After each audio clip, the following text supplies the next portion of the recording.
السلام عليكم ورحمة الله تعالى وبركاته. مرحبا بكم مرة أخرى في قناتي قناة أم لينا مع وصفة جديدة إن شاء الله. اليوم غادي نقدم لكم تحلية رمضانية للسحور بالحامض، كتجي اقتصادية وفي متناول الجميع. كتجي كريمية بنصف لتر من الحليب وحامضة واحدة فقط لأربعة أشخاص. لعشاق الحوامض، الناس اللي كيعجبهم المذاق ديال الحامض، كتجي زوينه وغاديش يبقاو يستغناو عليها. كنتمنى لا فيديو ديالي ينال الاعجاب ديالكم، وغادي نبداو. بسم الله على بركه الله. بسم الله على بركه الله. غادي ناخذ الحامضه، ناخذ كاسرونه وغادي نحك فيها هاد لي زيست ديال الحامض، ما نوصلوش للقشره البيضاء، نحكو في هاد الحكاكه.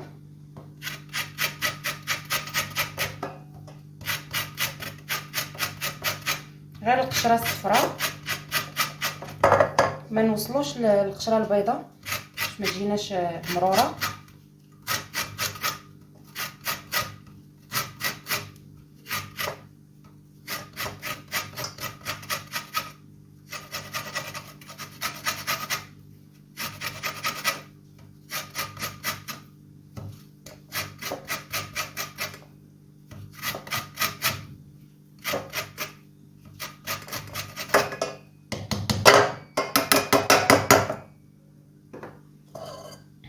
بحال هكا، غير القشره الصفراء، غير لو زيست ديال السيترون. غادي نضيف عليه نصف لتر ديال الحليب بارد،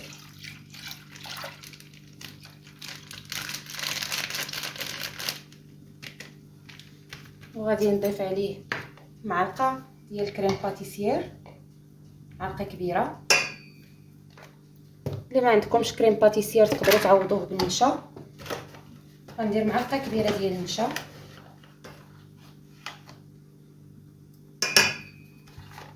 وإلا ما عندكمش كريم باتيسير تقدروا تعوضوا فلون عادي ديال درهم. غادي نضيفوا السكر على حساب الذوق. انا غندير 3 المعالق كبار ديال السكر سنيده.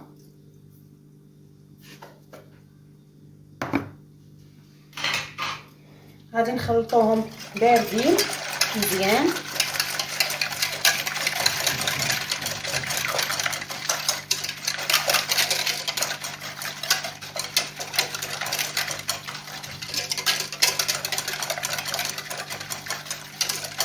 وغادي نحطهم فوق البوطه يغلاو.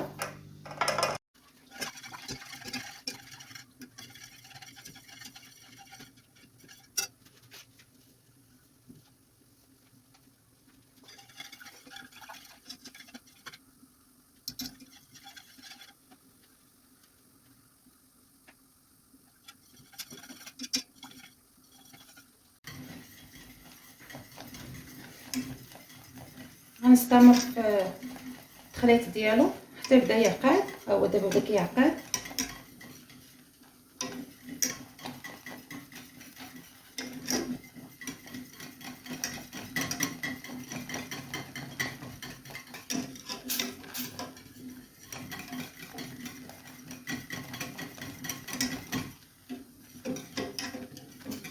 حتى تشوفوا بحال هاد الفقاعات هكا كيف ما كتشوفوا. ها هو دابا بدا كيعقد.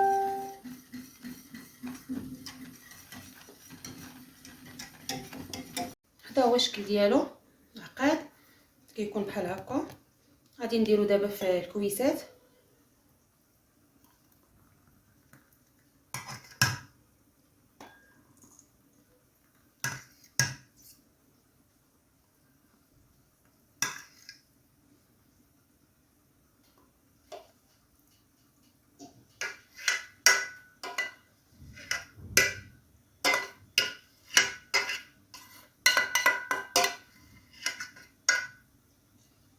غادي ندخلوه للثلاجه يبرد ونمشيو نصايبوا الطبقه الثانيه. بالنسبه للطبقه الثانيه غادي ناخذ ديك الحامضه اللي حكيت ليها القشره الصفراء ديالها، وغادي نعصرها.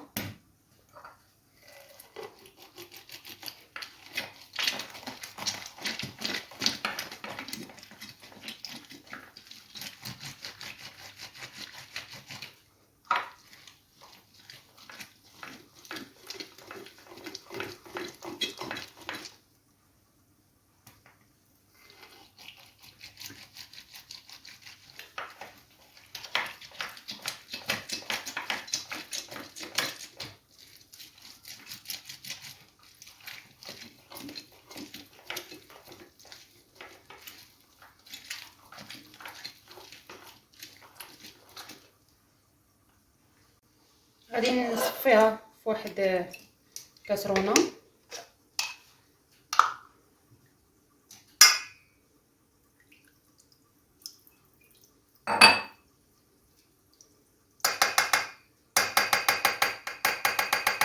وغادي نضيف عليها كاس ديال الماء.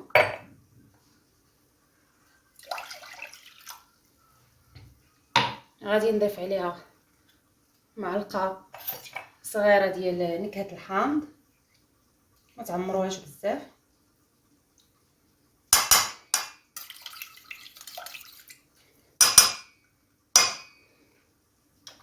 غادي نضيف عليها معلقه ديال النشا،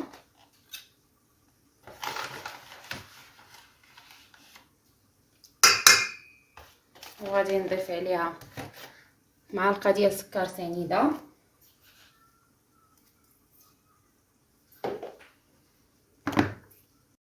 وغادي نخلطو بارد. ندمجو العناصر تكون بارده باش ما يتكورش لينا النشا، باش نديروها في البوطه ونحطوها فوق البوطه تعقد. من بعد ما بردات الطبقه الاولى، غادي ناخذ الشكلاط. خديت الشكلاط كحل وحكيته وغادي نديرو من الفوق. هاد الطبقه اختياريه، اللي ما بغاش يديرو ما يديروش.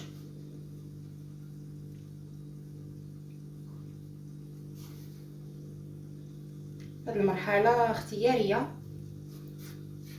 تقدروا تستغناو عليه الا ما بغيتوش ديروا الشكلاط.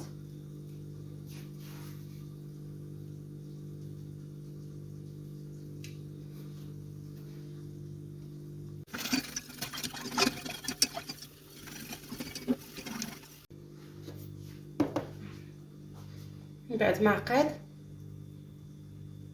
غادي نديروا الطبقه الثانيه.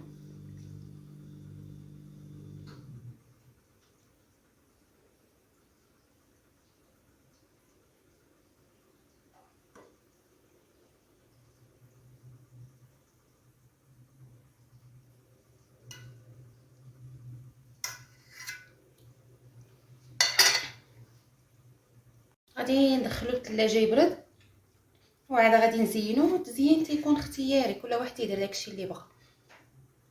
هذا هو الشكل النهائي ديال التحليه ديالنا، كيجي زوين في الشكل. وانا زينته بالشكلاط، حكيته شكلاط بيض، حكيته مع ريشات ديال النعناع وشويه ديال الحامض. مزيان اختياري، كل واحد يدير داكشي اللي بغا، وتقدروا تخليوه بلا ما تزينوه كاع، كيجي زوين في المذاق ديالو. بالناس اللي عزيزين عليهم الحوامض، العشاق الحوامض، كيجي رائع وبصحه والراحه. كنتمنى لا فيديو ديالي يعجبكم. الى فيديو قادم ان شاء الله.